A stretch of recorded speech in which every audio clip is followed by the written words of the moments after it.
அமெரிக்காவிலிருந்து நாடு கடத்தப்படும் இந்தியர்கள். டொனால்ட் ட்ரம்பை சந்திக்க புறப்பட்ட மோடி. அமெரிக்காவின் புதிய அதிபராக டொனால்ட் ட்ரம்ப் பதவியேற்றதை அடுத்து பல அதிரடி மாற்றங்களை செய்து கொண்டிருக்கிறார். அதன் முதல் கட்டமாக அமெரிக்காவில் சட்டவிரோதமாக குடியேறிய வெளிநாட்டவர்களை நாடு கடத்தும் பணியில் அவர் தீவிரமடைந்திருக்கிறார். அந்த வகையில் இந்தியாவிலிருந்து ஏராளமானோர் சட்டவிரோதமாக அமெரிக்காவில் குடியேறியிருப்பது கண்டறியப்பட்டுள்ளது. இந்த நிலையில் முதல் கட்டமாக பலரை கையில் விலங்கிட்டு இராணுவ விமானத்தின் மூலமாக இந்தியாவுக்கு அனுப்பி வைத்தது பெரும் சலசலப்பை ஏற்படுத்தியது. இந்த நிலையில் அடுத்தடுத்து இந்தியாவுக்கு அனுப்பி வைக்கப்படும் நபர்களை கையில் விலங்கிட்டு அழைத்து வராமல் அவர்களை மரியாதையாக நடத்தப்பட வேண்டும் என்று அமெரிக்காவிடமிருந்து பேச்சுவார்த்தை நடத்தியுள்ளது. இந்த நிலையில் வருகிற பிப்ரவரி 12, 13ஆம் தேதிகளில் அமெரிக்கா செல்கிறார் பிரதமர் மோடி. ட்ரம்ப் அதிபரான பிறகு முதல் முறையாக பிரதமர் மோடி அவரை சந்தித்து பேச உள்ளார். இதுகுறித்து டெல்லியில் வெளியுறவு செயலகம் வெளியிட்டுள்ள ஒரு செய்தியில், டொனால்ட் ட்ரம்ப் பதவியேற்ற 3 வாரங்களில் அவரை சந்திக்கும் முக்கிய தலைவர்களில் பிரதமர் மோடி குறிப்பிடத்தக்கவர். இந்த சந்திப்பின் போது பல முக்கிய ஒப்பந்தங்கள் கையெழுத்தாக உள்ளது. அது மட்டுமின்றி அமெரிக்காவில் இந்தியர்களும் மோசமாக நடத்தப்பட்டு வருவதற்கு தனது கவலையை ஏற்கனவே இந்தியா தெரிவித்திருப்பதால் அது குறித்தும் பிரதமர் மோடி டொனால்ட் ட்ரம்பிடம் பேச்சுவார்த்தை நடத்துவார். இந்த நேரத்தில் அடுத்தபடியாக 487 இந்தியர்கள் அமெரிக்காவிலிருந்து நாடு கடத்தப்பட தயாராகி கொண்டிருக்கிறார்கள். அதற்குள்ளாக பிரதமர் மோடி அவரை சந்தித்து பேச்சுவார்த்தை நடத்த உள்ளார்.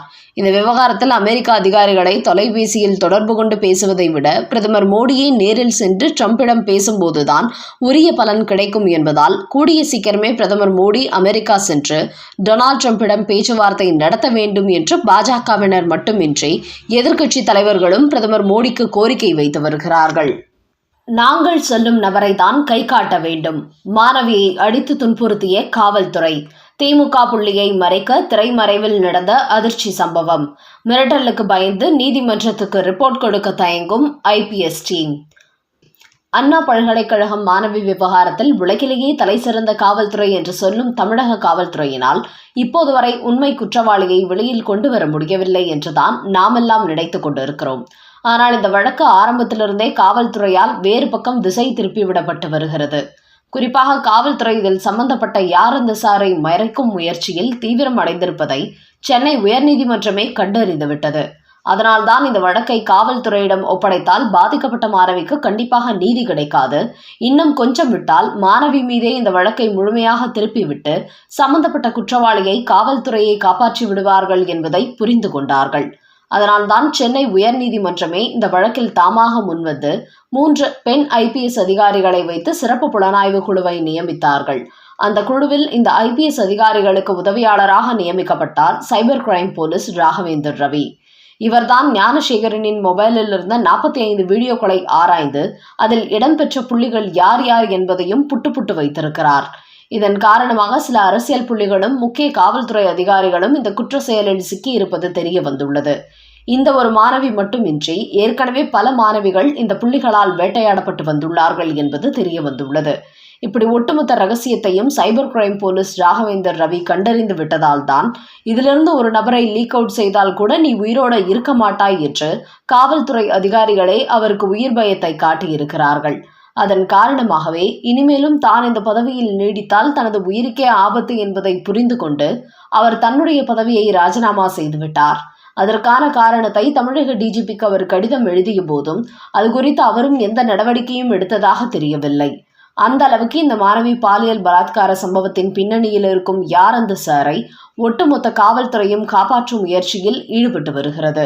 இந்த நிலையில்தான் தற்போது ஞானசேகரனிடத்தில் விசாரணை நடத்தி வரும் பெண் ஐபிஎஸ் குழுவினர் இதில் அடையாறு காவல்துறையை சார்ந்த 6 காவலர்கள் இருப்பதை கண்டுபிடித்து தற்போது ஞானசேகரன் மட்டுமின்றி அந்த காவல்துறை அதிகாரிகளிடத்திலும் விசாரணை நடத்தி வருகிறார்கள். என்றாலும் சைபர் கிரைம் போலீஸை அடுத்த பெண் ஐபிஎஸ்களுக்கும் மிரட்டல் அதிகரித்து வருகிறதாம். அதன் காரணமாகவே அவர்களும் தாங்கள் விசாரித்த தகவலை அப்படியே சென்னை உயர்நீதிமன்றத்தில் தெரிவிப்பதற்கு பயந்து கொண்டிருப்பதாகவும் கூறப்படுகிறது.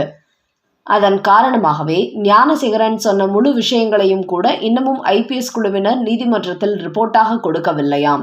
உண்மையை அப்படியே கொடுத்தால் தங்களுக்கு சிக்கலாகிவிடும் என்பதனால் பின்வாங்கிக் கொண்டிருக்கிறார்களாம். இந்த நேரத்தில் தான் யார் அந்த சாரை கண்டிப்பாக மடைமாற்றம் செய்தே ஆக வேண்டும் என்கிற எண்ணத்தில் காவல்துறையின் இன்னொரு டீமும் தற்போது களத்தில் இறக்கிவிடப்பட்டுள்ளதாம். அவர்கள் பாதிக்கப்பட்ட மாணவி மற்றும் அவரது பெற்றோரை அணுகி எக்காரணம் கொண்டும் அந்த யார் அந்த சாரை வெளியில் சொல்லவே கூடாது, அப்படி சொன்னால் உங்களது போட்டோக்களை வெளியிட்டு அசிங்கப்படுத்தி விடுவோம். அதோடு இந்த மாணவி தனது காதலனுடன் அண்ணா பல்கலைக்கழக உட்புதர் பகுதிகளில் பாலியல் செயலில் ஈடுபட்டதினால்தான் அந்த குற்ற செயலே நடைபெற்றது.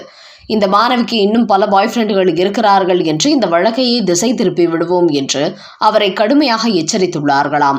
அந்த வகையில் யார் அந்த சாரை மறைப்பதற்காக பலாத்காரம் செய்யப்பட்டு மன உளைச்சலில் இருந்து வரும் மாணவியை இன்னும் பல சிக்கல்களை சிக்க வைப்பதற்கும் காவல்துறையின் தயாராகிவிட்டதாம். அதோடு யார் இந்த சாருக்கு பதிலாக நாங்கள் சொல்லும் நபரை தான் கை காட்ட வேண்டும். அவரிடத்தில் தான் ஞானசேகர் மொபைலில் பேசினார், என்னிடத்திலும் இந்த நபர் தான் பேசினார் என்பது போன்று சொல்லி இந்த வழக்கை திசை திருப்ப வேண்டும். எக்காரணம் கொண்டும் உண்மை குற்றவாளியை காட்டிக் கொடுக்கக்கூடாது. அப்படி நடந்தால் இங்கு எல்லாமே தலைகீழாக மாறிவிடும்.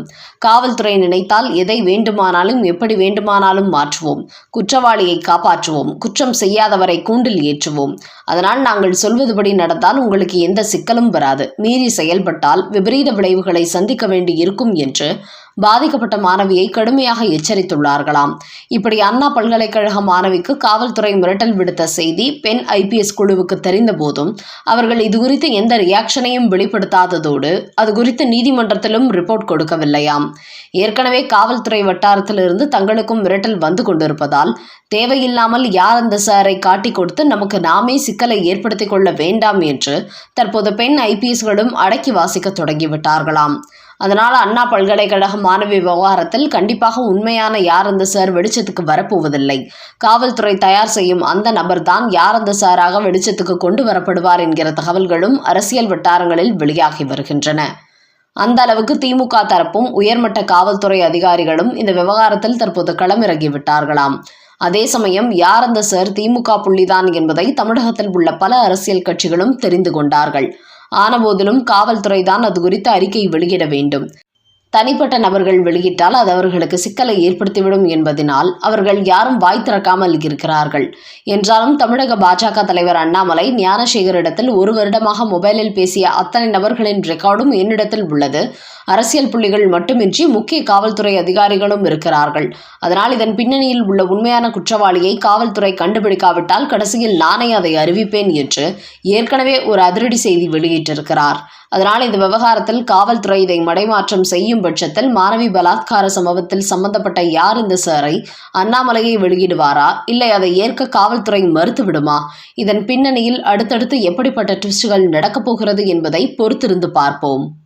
நண்பர்களே, அண்ணா பல்கலைக்கழக மாணவி விவகாரத்தில் சம்பந்தப்பட்ட யார் அந்த சாரை மூடி மறைக்க வேண்டும் என்பதற்காக அந்த மாணவியை முக்கிய காவல்துறை அதிகாரிகள் மிரட்டி இந்த வழக்கை திசை திருப்பும் முயற்சியில் ஈடுபட்டிருப்பது, அதோடு காவல்துறையின் எதிர்ப்புக்கு பயந்து சென்னை உயர்நீதிமன்றம் நியமித்த IPSகள் அடங்கிய விசாரணை குழு இந்த விவகாரத்தில் இருந்து பின்வாங்கி நிற்பது மற்றும் அமெரிக்காவில் சட்டவிரோதமாக குடியேறிய இந்தியர்கள் கையில் விலங்கு மாட்டப்பட்டு நாடு கடத்தப்பட்டு வரும் நிலையில் வருகிற 12, 13ஆம் தேதிகளில் அமெரிக்கா சென்று டொனால்டு ட்ரம்புடன் பிரதமர் மோடி சந்திப்பு நடத்த இருப்பது குறித்த உங்களோட கருத்துக்களை கமெண்ட் பாக்ஸில் பதிவிடவும்.